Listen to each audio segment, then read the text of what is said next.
¿Sabías que el récord más increíble del atletismo moderno lo corrió alguien que no podía ver a nadie?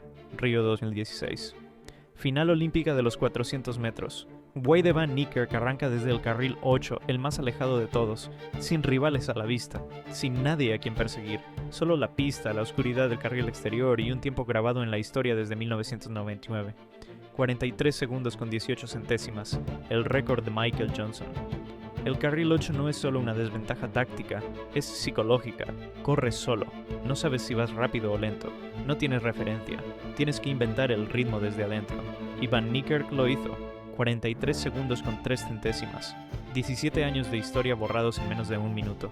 No corrió contra los otros atletas, corrió contra un fantasma y ganó.